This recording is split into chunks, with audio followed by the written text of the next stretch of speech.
Bonjour, bonjour, bonsoir, tout dépendant à quelle heure vous écoutez cet épisode. Bienvenue aux monstres dans le placard reçoivent. Bonsoir Simon, bonjour. Je sais Bonjour jamais s'il faut dire Sabrina. bonjour, bonsoir. Aujourd'hui, d'habitude, quand on reçoit des invités, on reçoit des invités qui sont toujours très intéressants, mais c'est rare qu'on reçoit des invités qui font œuvre utile, je dirais, pour le monde. Et aujourd'hui, c'est ça qu'on a. C'est vrai. Niveau engagé, je pense que c'est une première. Oui, je crois que oui. Et il était temps. Je pense que c'est une bonne occasion aussi, ce mois de la fierté, d'inviter quelqu'un de très spécial, en fait. Donc, nous avons Sœur Alma qui est avec nous. Bonjour, Sœur Alma. Bonjour, bonsoir, bonjour. Donc Bonjour. effectivement, je suis sœur Alba Mariquita Mère, sœur de la perpétuelle indulgence du couvent de Montréal. Donc je suis gardienne des penseuses et des plantureuses. Je suis protectrice des kiffeurs et des transpédéguines d'ailleurs. On me surnomme la Sagrada Bitch et on m'a surnommé également l'oreille du couvent.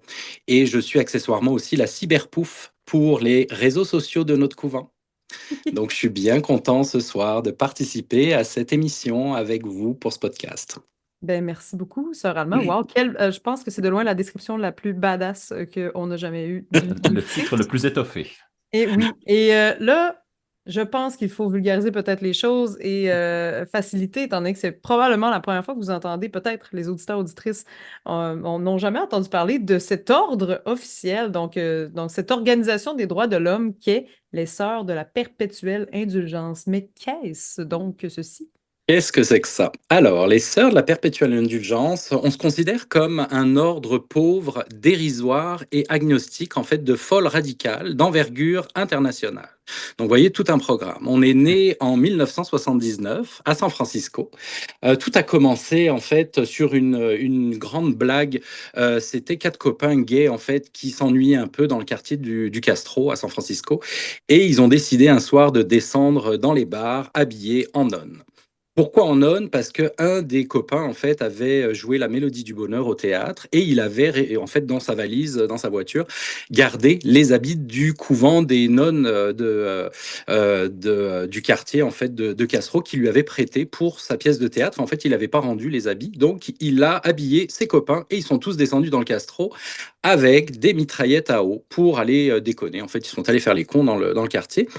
Et ils sont allés à la rencontre en fait des ouailles, comme on dit, parce que nous on est au service donc de nos ouailles, donc de la population en général et évidemment de nos communautés. Et ils sont allés à la rencontre des personnes isolées dans les bars et ils se sont rendus compte en fait que ça se prenait beaucoup au sérieux. Il y avait un machisme assez important. C'était l'époque de Malcolm. On avait le petit Marcel Blanc avec la petite moustache, le virilisme qui était quand même très à afficher. Et donc, ils ont voulu ramener une petite légèreté par rapport à cette communauté gay qui se prenait beaucoup au sérieux. Et en fait, ça a marché. Ça a marché parce que les sœurs sont vite devenues les épaules sur lesquelles on venait raconter ses peines de cœur. Et comme on le dit d'ailleurs, nous, on est spécialistes des peines de cœur et des peines de cul. Donc finalement, voilà, on a créé un précédent, on a créé le fait d'être l'oreille de cette communauté qui à l'époque n'avait pas la possibilité toujours de pouvoir avoir des personnes de confiance à qui se Hmm. confier. Même encore aujourd'hui, c'est pas toujours chose courante. Il y a encore beaucoup de personnes de la communauté LGBTQIA+, qui se retrouvent seules à Noël, qui se font renier par leur famille. Donc, tu sais, votre présence est Exactement. nécessaire. Tout à fait. Surtout dans des temps compliqués comme actuellement, on s'aperçoit que nos missions sont toujours vraiment d'actualité par rapport à ce que traversent nos communautés, effectivement. Est-ce que vous Hmm. diriez que vous êtes comme les confesseuses du milieu LGBTQ? Est-ce que c'est comme ça qu'on pourrait vous... En fait, il y a une phrase en anglais, si je peux me permettre de glisser Allez-y. cette phrase en anglais dans l'émission, qui nous décrit très bien quand on la nomme. Les gens comprennent tout de suite quand ce qu'on veut en fait dire de qui on est. Donc, je vais vous la citer. We are the sisters for those who don't have one, and the nuns for those who have none. Ah, wow! Donc, on est vraiment les bonnes sœurs au service de nos communautés de LGBTQIA+. Communauté qui a longtemps et qui l'est encore, hein, on le voit dans de nombreux pays, rejetée par toutes les religions, quelles qu'elles soient. Donc nous, en fait, on embrasse nos communautés, on est là pour elles. Donc on célèbre des mariages, on célèbre des funérailles, même pour des personnes qui ne se retrouvent pas dans les rites habituels. Donc c'est quelque Wow! chose qu'on offre, on fait des bénédictions souvent dans des événements, on est très actifs dans les soirées où nos communautés nous invitent, comme les élections par exemple de Monsieur Ours, ou les Puppies aussi, Wouf Montréal, donc on est souvent sollicité pour ce genre d'événements également. Ce sont des communautés fétiches, là, donc on Oui, parle de tout à Poppy, fait, c'est les gens qui s'amusent avec donc, des personnages de Poppy. Mais, C'est quand même un mais sujet donc, très exactement, niche, là, peut-être pour notre, notre communauté qui nous écoute. Mais tout à donc, fait, vous appuyez la scène fétiche, la scène BDSM. Vous êtes là aussi pour lutter contre l'homophobie, la prévention aussi des maladies du sida, et parfaitement. la promotion de la paix et de la joie universelle. Oui, et tout à fait. Nos vœux, en fait, quand on devient sœur, en fait, on prononce nos vœux. Donc, nos vœux sont de promulguer la joie multiverselle, d'expier la honte et de lutter contre la culpabilité stigmatisante. On fait le vœu également d'informer et de participer à la prévention du VIH et des ITSS, et on prône la paix et le dialogue entre les communautés. On a aussi le devoir de charité et le droit et le devoir de mémoire. Ça, c'est très important. C'est notre dernier vœu et un des plus importants parce que nos communautés, pour savoir où elles vont, il faut savoir d'où elles viennent, puis comment elles se sont fédérées aussi au cours des années. Donc voilà un petit peu les vœux des sœurs de façon internationale. À Montréal, on a un vœu aussi qu'on prononce avec ferveur, c'est celui d'être une sœur pour ses sœurs. Donc c'est vraiment la sororité à l'intérieur du couvent. Ah, mais c'est tellement beau. Puis il y en pourquoi a ça? un peu partout des couvents, là. Il y en a un à Montréal, mais il y en a partout dans le monde, là. Oui, exactement. Ben, le couvent de Montréal, il a été créé en 2016. En fait, on va fêter les 10 ans l'année prochaine. On va Ah, d'ailleurs organiser un conclave puisque c'est tendance actuellement. oui! Un Oui, on conclave où va. j'ai beaucoup plus envie d'aller, le vôtre. Ok, bah plus le fun. On va organiser ça donc durant la semaine de fierté en 2026 et on va inviter nos sœurs de tous les couvents du monde. Et Wow! il faut savoir qu'actuellement, il y a à peu près 80 couvents dans le monde. On en a aux Wow! États-Unis, évidemment, en Australie, en France, en Allemagne, au Canada, il y en a plusieurs dans les grandes villes, en Uruguay, puis au Royaume-Uni également. Donc, c'est à peu près 1800, environ 1800 sœurs qui sont présentes dans le monde entier. Wow! Donc, Et au vous avez niveau de la sororité internationale, comment ça se passe, Oui. les communications entre les couvents? Et on communique avec la technologie actuelle. C'est les pigeons voyageurs, c'était il y a une certaine époque. Maintenant, on a Instagram, on a Facebook, on a Blue Sky, on est moderne. C'est sûr qu'avec tout ce qui se passe par rapport à Meta, on essaye de limiter nos liens avec ce genre de compagnie parce que vous savez on est des folles radicales, puis on aime bien lutter contre tout ce qui est caca-pipitalisme. Donc, on essaye de trouver des alternatives. On s'écrit aussi des missives par courrier, hein, parce que la poste fonctionne toujours, mais on Mhm. est en lien avec les autres couvents. Moi-même, j'ai fait mon noviciat, une partie à Montréal, mais une partie en Allemagne et en France. Wow! Puis là, parce qu'il y a plein de gens qui vous connaissent pas du tout, là. En Oui. termes d'esthétique, vous avez des costumes de sœurs, vraiment, on reconnaît bien le chapeau de la sœur volante, aussi l'inspiration, Mhm. coloré, souvent les visages pâles. C'est quand même près de la drague, c'est près du clown. Comment vous Mhm. identifiez-vous là-dedans? C'est gender On fluid, est, c'est quoi? eh oui, mais on est tout ça en fait. On est des personnages vraiment multiples. C'est-à-dire que les sœurs peuvent orner des cornettes de certaines formes selon les, comment les artefacts des différents pays. L'objectif, c'est vrai qu'on utilise quand même l'idéographie finalement de la religion, mais tout ça pas pour avoir une posture de moquerie, c'est vraiment pour se réapproprier cette esthétique et d'en faire quelque chose de pailleté, de coloré et Mhm. de visible aussi, parce que c'est comme ça qu'on va attirer l'œil, puis on va amorcer des discussions souvent souvent. Donc les codes religieux, ils sont vraiment sans volonté de blesser les croyants ou de profaner quoi que ce soit. C'est vraiment de détourner les images, les artefacts. On utilise aussi beaucoup le vocabulaire dans nos bénédictions, dans nos prestations, etc. La volonté, c'est vraiment de se réapproprier à notre façon ce que les religions, en fait, peuvent représenter pour nos ouailles. Et finalement, ben, l'esthétique va être différente en fonction des pays. Et puis des personnages, on a des personnages de sœurs, mais on a des personnages aussi de garde-cuisse, qui Hmm. est le pendant de la sœur. Donc, finalement, le garde-cuisse qui va prononcer ses vœux tout comme une sœur, mais qui va avoir une esthétique plus masculine. Ah, Hmm. wow! Comment, Et comment cette esthétique-là est accueillie par les communautés religieuses? Bon, à Montréal, c'est tel que tel, mais Mhm. je pense en Uruguay, par exemple, c'est accueilli comment ça par les autorités religieuses en place? Finalement, ce que nous ramènent nos sœurs dans les relations qu'elles ont avec les communautés religieuses classiques, on va dire, catholiques ou protestantes, c'est des relations plutôt cordiales. En fait, Hmm. le jugement est pas forcément là dans le sens où on n'est pas une menace pour eux. Ils vont trouver ça bizarre, ils vont pas forcément cautionner, mais je vous dirais, c'est plus parfois des fidèles qu'on va avoir des questionnements un petit peu plus c'est ça, ça va être un peu plus challengeant. Donc nous, ce qu'on explique, c'est qu'on n'est pas du tout dans la moquerie. On est dans cette esthétique, en fait, qu'on a un peu détourné à notre façon pour pouvoir le rendre un peu plus le fun, puis plus accessible Hmm. pour nos communautés. Mais d'ailleurs, le couvent de Montréal entretient des bonnes relations avec un des curés d'une paroisse dans le village. On a déjà été invité d'ailleurs à une cérémonie qu'il avait fait. On est allé au mois de février avec 4 sœurs dans une église Union Church, en fait, à Beaconsfield, du côté Hmm. de Montréal, West Island, qui est très inclusive. Donc, c'est les églises méthodistes, hein. On a rencontré aussi les ouailles après l'office du dimanche. Donc, c'était vraiment très intéressant. On a pu avoir des grandes discussions aussi, puis expliquer un petit peu c'est quoi notre rôle auprès de la communauté. Ben, wow, c'est vraiment super.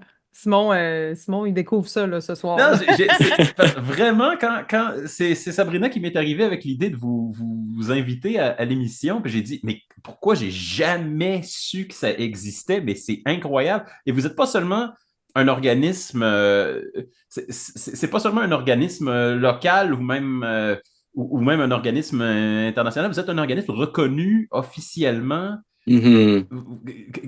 Comment ça marche, ça? Qu'est-ce que vous C'est sûr que la maison mère à San Francisco, en fait, est très, très proactive. C'est un gros couvent. Ils sont plus d'une centaine Mhm. et les missions sont vraiment très militantes, hein, au niveau des droits de l'homme, au niveau de la protection des minorités aussi. Et on a toute cette racine même, donc à notre échelle, en fonction du pays dans lequel on est, en fonction aussi des enjeux qu'on peut traverser dans les différents pays dans lesquels on peut officier, on va avoir c'est ça, une posture, on va dire, plus ou moins militante. C'est sûr que les combats actuels au Canada sont pas les mêmes que ceux en Uruguay, par exemple, ou en Allemagne, avec la montée de l'extrême droite actuelle. Hmm. Hmm. Euh, on a une même mission, on a les mêmes vœux, mais on n'a pas le même travail. Comme par exemple à Montréal, nous, nos projets actuels, bah, ça va être d'être présent pour les manifestations, notamment en lien avec tout ce qui est les surdoses, les réductions des méfaits par rapport à la communauté utilisatrice de drogue. On va être là également pour Ah. battre le pavé pour les droits et la visibilité trans. On a également, donc comme je vous disais, la présence. On est souvent invité dans des concours pour les différentes communautés, fétiches, BDSM, etc. On participe aussi de façon très active à la prévention VIH/SIDA avec Réseau. Donc on participe à des sessions d'ensachage. Nous, on est les travailleuses de l'ombre un peu. On est les petites mains. Donc on fait de l'art sororal aussi qu'on est en train de vendre pour créer des séjours de ressourcement. Les Ah, wow. Mais donc, Ouais, les ressourcements, c'est super intéressant. En fait, c'est des séjours qu'on offre à des personnes qui sont séro-concernées ou à des intervenants d'organismes communautaires pour qu'ils aient un répit. Parce qu'on Ah, sait que wow. intervenir dans le milieu, c'est pas évident et que ces gens-là aussi ont besoin qu'on prenne soin d'eux. Donc nous, on est là pour les accompagner et les sortir un petit peu de leur quotidien pendant 3 4 jours. mais donc, Wow. sous l'esthétique sœur volante, l'esthétique mélodie du bonheur, vous êtes vraiment un organisme communautaire, un organisme humanitaire avec une vraie mission humanitaire, pas simplement limitée aux communautés, mais je veux dire, tantôt, vous parliez de la toxicomanie dans le Oui. milieu. Ça affecte plein d'autres choses. Je trouve ça fascinant. Et je suis même Mhm. que je me sens un peu mal d'entendre parler de vous seulement récemment. Je me dis, mon Mhm. Dieu, mais vous êtes d'une importance capitale pour ces communautés-là. On apporte notre pierre à l'édifice, c'est un travail collectif. Nous, on voit vraiment l'aspect collectif dans les actions qu'on peut mener, comme là, par exemple, comme toutes les années. Cette année, on va participer aussi à la collecte de fonds pour la Nuit des Sans-Abri. On collecte des fonds pour les produits d'hygiène, notamment pour la communauté féminine qui est itinérante. Parce qu'on trouve que c'est important, c'est une communauté qui est souvent oubliée, la population féminine qui traverse des enjeux assez importants par rapport à l'accès à l'hygiène, puis à l'hygiène Effectivement. féminine. Donc nous, on va axer notre levée de fonds par rapport à cette cause-là. Et puis on intervient aussi en collaboration avec des organismes pour la jeunesse trans ou la jeunesse LGBT aussi, afin de pouvoir remplir notre vœu du devoir de mémoire, donc aller à leur rencontre ça peut être aussi dans des cégeps ou des écoles secondaires pour l'histoire de nos communautés de LGBTQIA+. On est en relation aussi avec les organismes pour les travailleuses du sexe.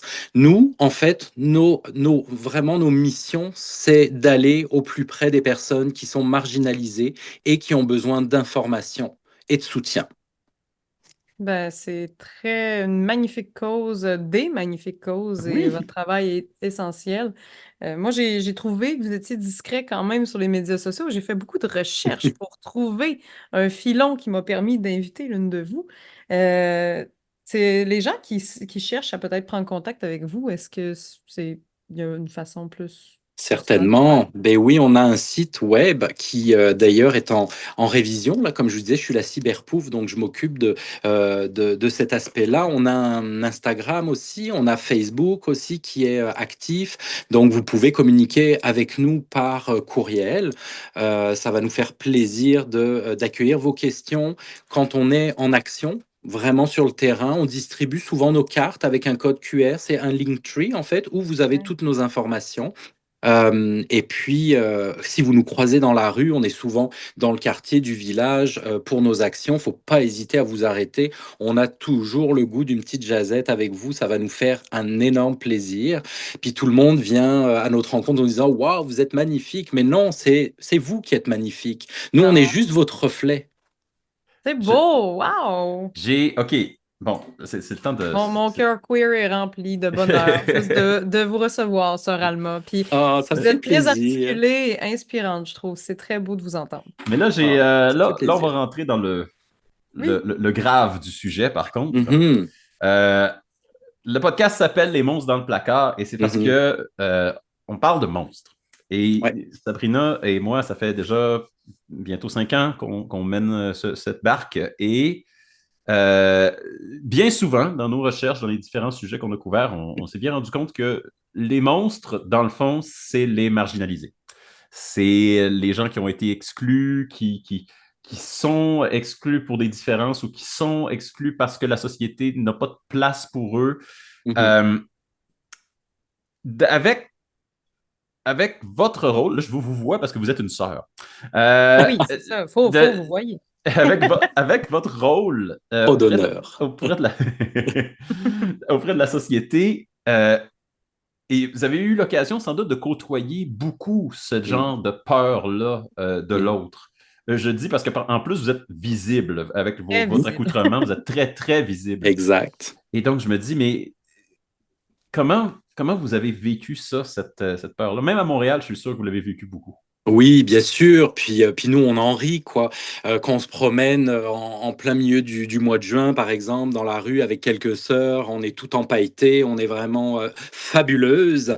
On nous dit, bah là, c'est pas l'Halloween, c'est pas le carnaval. Mais nous, c'est le carnaval tous les jours. Nous, l'Halloween, c'est tous les jours. Puis freak out, quoi. On est des freaks, comme, je veux dire, on n'a aucun problème avec ça. On assume vraiment complètement ça.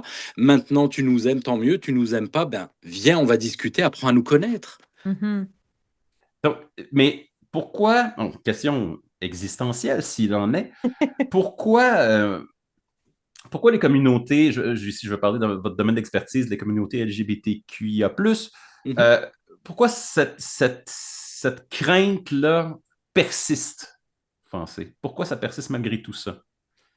Ben, c'est sûr que dans l'histoire, ben, on nous a montré, hein, l'histoire nous a montré que les communautés marginalisées, notamment tu sais, notre grande famille LGBTQIA+, a toujours été connotée comme weird. Hein. On est les bizarres, on est ceux qui ne rentrons pas dans la norme sociale, établie, patriarcale, hétéronormée, etc.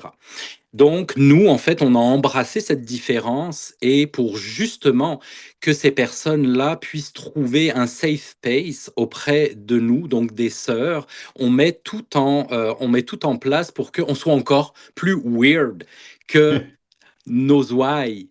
Comme Hmm. ça, quand ils vont venir nous voir, ben, ils vont se sentir quasiment mainstream, quoi. J'adore. Wow! Donc, votre mission de visibilité, c'est aussi d'absorber l'intolérance, de faire, mais non, non, on va vous défendre, on va défendre notre communauté, on va Exact. être au-devant. Je vois Bien beaucoup de Wow! sûr. parallèles avec le clown quand même, que le clown est souvent l'exclu de la société, celui qui est au bas de Mhm. l'échelle sociale et tout. Tu sais, vous avez quelque chose de très, très noble, mais en même temps, ça a une apparence qui est hyper Mhm. éclatée. Donc, ça va un peu rechercher des codes clownesques autant que dans la Tout drague. à fait. C'est Tout à un fait. super beau mélange, vraiment. Mhm. Mm. Merci. Puis c'est sûr que on va aussi beaucoup parodier dans nos célébrations, par exemple, quand on fait nos bénédictions, ben, on va aller chercher des patrons, des saints patrons et des patronnes qui font du sens avec nos communautés. Donc, je peux vous en citer Oui, quelques-uns. Par bien exemple, moi, je sûr. finis toujours mes bénédictions en remerciant Sainte Pouffe, qui est la patronne des couvents francophones. Évidemment, on va vous mettre sous la protection de Saint Fif, hein, saint patron des garçons qui aiment les garçons. Sainte Moffat, patronne des filles qui aiment les filles. Ah ouais. Sainte Cyclette, patronne des billes. Ah, wow. Et parce qu'on est drôle aussi, on n'est pas que Ah. belle. Et on va vous mettre sous la protection également de Sainte Marie-Jeanne, patronne de nos paradis artificiels. Et Mhm. bien sûr, celle qu'on préfère, c'est Sainte Rita, patronne des causes désespérées et donc des hétéros. Et puis là, Ah! souvent, on fait rire tout le monde, mais on les aime aussi. On Ben les oui, aime aussi, nos hétéros. pas de Ils leur ont, faute. exactement. Puis il y a du boulot à faire avec eux. Mais c'est Ben ça, oui. c'est notre mission aussi, ça. D'ailleurs, pour les alliés qui nous écoutent, qui peut-être en fait, sans doute sont touchés par la cause que vous défendez, est-ce Mhm. que vous auriez un conseil peut-être à donner aux gens qui aimeraient donner un coup de main à la communauté puis qui se sentent peut-être maladroits? Mhm. Bien sûr, ben, c'est de questionner. C'est la première chose, c'est entrer en communication avec n'importe quel organisme, de questionner, de s'intéresser, de s'informer. C'est la première étape. Ensuite, c'est de s'investir à son niveau. Nous, on est tous des bénévoles. On est toutes des personnes bénévoles avec des obligations familiales pour certaines, un travail, etc. Donc, on fait ça en plus et on le fait avec cœur. Donc, j'ai envie de vous dire, on donne ce qu'on peut donner.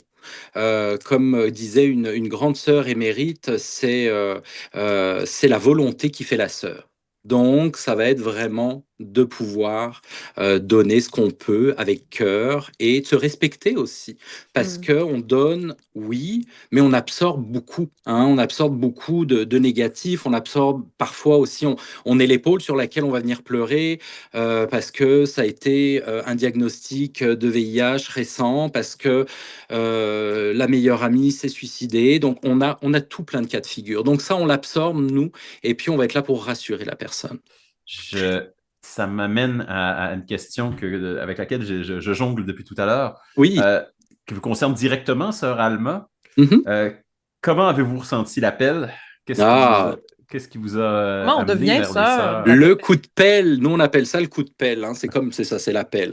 Ben, en fait, moi, les sœurs, je les ai rencontrées, pour vous dire la vérité, il y a un peu plus de 15 ans, il y a 16 ans, à Lyon. Moi, je viens de Lyon, je suis français à la base, je suis arrivé au Québec il y a 10 ans, et les sœurs, je les avais rencontrées dans une soirée à Lyon. Et j'avais trouvé ça extraordinaire. J'avais vraiment sympathisé avec une des sœurs qui est maintenant au couvent de Paris. Et j'ai continué ma vie actuellement, ben, dans cette période-là, j'étais pas prête à rejoindre ce mouvement-là. Il a fallu que j'arrive au Québec, puis à Montréal, il y a 3 ans de ça. Je suis retombé sur les sœurs de Montréal lors d'une soirée, en fait. Puis j'ai commencé à discuter avec une, puis une deuxième, et j'ai commencé à m'intéresser, à les suivre. Donc j'ai commencé comme postulant. Ce qu'on appelle postulant, c'est la première étape. On est en soi, hein, et on suit les sœurs. On les regarde travailler, on les écoute, on apprend petit à petit. Et le vrai coup de pelle, je l'ai eu à l'élévation de ma sœur qui s'appelle Bibi Cyclette de la Sativa Parla, lors de son élévation de novice. Et là, je me suis dit, il faut que tu les rejoignes. C'est ça que tu veux faire. C'est apporter de la joie, c'est apporter de la bienveillance, c'est travailler avec cœur auprès des communautés marginalisées. Et là, je me suis dit, je veux être là. Donc, j'ai fait tout le parcours de postulante, de novice, et maintenant, je suis sœur élevée. Wow, c'est magnifique. Donc, les gens peuvent venir au-devant de vous si Tout à ça... fait, Wow! bien sûr. Actuellement, on a le dernier postulant qu'on a eu, on l'a élevé la fin de semaine dernière lors du festival Jouissif à Montréal. En fait, on l'a élevé novice. Donc, il rejoint les deux autres novices qu'on avait. Actuellement, on a 3 novices qui sont en action avec nous. Wow, c'est magnifique. J'ai une autre question. On est bientôt à la question qui tue, mais j'en ai une autre avant ça, parce que je suppose que ça doit être une des premières choses à laquelle on vous prépare. Qu'est-ce que, Quelle est votre réponse face à une potentielle intolérance que vous pourriez trouver lorsqu'on vous accuse vous-même d'être des monstres? Quelle est votre réponse, les Mhm. sœurs, à ça? Ben, c'est une très très bonne question parce que nous, on va beaucoup parodier. On va utiliser l'humour pour désamorcer. On va utiliser le dialogue pour comprendre aussi, puis pour passer des messages. Parce que même si on est des folles militantes, on est aussi des personnes pleines de bienveillance et de vouloir enseigner. Une de nos missions, c'est vraiment l'information. Donc, on va accueillir, on va parodier, on va tourner ça à l'humour et on va passer un message. Ce que j'ai appris, moi, rapidement, novice, surtout en France, je vous dirais, où le climat social est quand même assez tendu, Hmm. c'est qu'il faut jamais laisser une insulte ou quelque chose de négatif atteindre une sœur. Il faut toujours, toujours répondre, quelle que soit la réponse, avec humour, avec bienveillance, mais toujours répondre. Mhm. Wow! Ben, C'est c'est bien. dit avec précision Je trouve que et vous verve. avez une précision, sœur Alma, dans Ah, comment c'est vous exprimez gentil. et tout. Je suis Je trouve pas ça... toujours aussi précise, hein, mais on essaye de faire de notre mieux. Mais vous savez, on est les sœurs actuellement dans les années là 2020, 2025. On est quand même les riches héritières de tout un combat avant nous. Les sœurs sont nées à 79, ça fait 40 et quelques années que ce mouvement il existe. Donc on a appris aussi auprès de nos aînés. Et il y a encore des sœurs qui ont fondé des couvents qui sont encore actives. Donc, on a des personnes comme nous dans notre couvent. Une des cofondatrices a 20 ans de sorora sur elle a 20 ans, comme on dit, elle a 20 ans de trottoir. Parce que ça fait 20 ans qu'elle est auprès des communautés, ça fait 20 ans qu'elle voit défiler des novices, des sœurs qu'elle accompagne. Et on se nourrit aussi entre nous. On parle beaucoup de nos expériences, on échange et on apprend aussi aux côtés de nos sœurs. Donc Oui, c'est une vision collective. On est vraiment dans quelque chose de très collectif. c'est super, vraiment. Wow! Est-ce Là, qu'on pour... est, est-ce qu'on adapte la question qui Oui, tue? on va Comment on va l'adapter. As-tu une l'adapter? idée? As-tu Oui, une idée? attendez, parce que la question Parce que... qu'on pose d'habitude pour clore l'entrevue, c'est toujours la question de qu'est-ce qu'on garde et qu'est-ce qu'on laisse? Qu'est-ce qu'on retient et qu'est-ce qu'on oublie? Mais c'est pas vraiment ça que j'ai envie de Ça demander s'applique, aujourd'hui. je trouve que ça s'applique un peu moins à votre organisme, évidemment, à votre ordre. Ah, OK, Vas-y. je l'ai. Quelqu'un qui vous découvre pour la première fois, qu'est-ce qu'il doit garder en tête et qu'est-ce qu'il doit laisser de côté lorsqu'il vous approche? Alors, qu'est-ce qu'il doit garder en tête? Ben, je pense que le plus important, c'est qu'on est là, anytime, pour cette personne. Vraiment, pour Mhm. l'accueillir dans sa globalité, dans son entièreté, quels que soient les travers. Parce qu'on est là vraiment pour lutter contre la honte et la culpabilité stigmatisante, chose qui pèse très lourd sur nos communautés. Hmm. Ça, je dirais, ce serait mon message. On vous accueille tel que vous êtes. Hmm. Chose à laisser de côté, Bah, peut-être le fait de se dire, c'est une parodie de la religion catholique, parce qu'on est bien plus que ça. On est Mhm. bien plus que ça. Donc, Ben, faut pas être freiné par par l'esthétique. Il y a une véritable mission humanitaire en arrière, c'est Tout ça? à fait. Mhm. ben, c'est une excellente question, une excellente réponse. Merci beaucoup, Sœur Alma. Si on veut suivre vos périples, si des gens sont intéressés à peut-être postuler, on peut vous suivre sur toutes les plateformes. Exact, ça va nous faire plaisir d'accueillir des nouvelles ouailles en recherche de perpétuelle indulgence. Et pour, si je peux, un dernier mot, le meilleur conseil de la journée, ce sera de pêcher dans la joie. Merci beaucoup, Sœur Alma. Merci d'avoir accepté l'invitation. On vous Merci à souhaite vous pour l'invitation. beaucoup beaucoup de joie, de bonheur et de légèreté dans vos prochaines présences en public. Merci beaucoup, prenez soin de vous. Merci. Merci.